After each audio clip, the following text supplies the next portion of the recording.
वृद्धाश्रम पाड़िले साधारणतंत्र दिवस।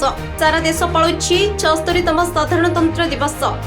एही परिप्रेक्षी में कटक जिला सालेपुर ब्लॉक अंतर्गत सत्यभामपुर ग्राम हे बंधु वृद्धाश्रम साधारणतंत्र दिवस पालित हो जाइछि। वृद्धा माँ माने सकाळु जातीय पताका धरी जातीय संगीत गान करी प्रभात फेरी करथिले। सबठारु बड़ कथा हेउछि जणे माँ भारत माँ बेश होई जातीय पताका धरी बुलिबा बेस आकर्षित करथिला।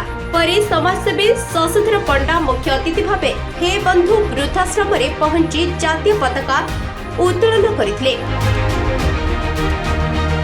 एही कार्यक्रम रे सम्मानित अतिथि केशव चंद्र राउत, निरुपमा सामल, विजय कुमार बेहेरा, स्वयंप्रभा दास, हेमलता दास, ज्योतिर्मय दास, अंबिका प्रसाद महांती, श्रीकांत महाराणा, अमरेश महांती, दुर्गा प्रसाद साहू समेत वृद्धाश्रमर समस्त वृद्धा माँ माने उपस्थित रही।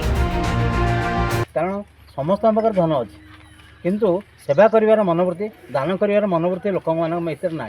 कारण से पूर्वजन्मर से भाई तपस्या नथिले ये महत् कार्य करिपारନ୍ତି नाही। तेणु प्रत्येक व्यक्ति एवं गोटे भिकारी हेले भी से 5 पैसा भी दान करि परिबो देशर उन्नति बा समाजर उन्नति पाई। तेणु आज आम ये सत्यभामपुर आमर जो हे बंधु वृद्धाश्रम आम आसी उपस्थित होइछु।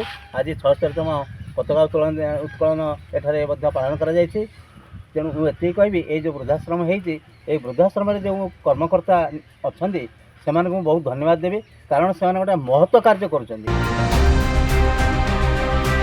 कटक जिला सालेपुर ब्लॉक शिशुकृष्ण नंदन रिपोर्ट अक्षर लाइव।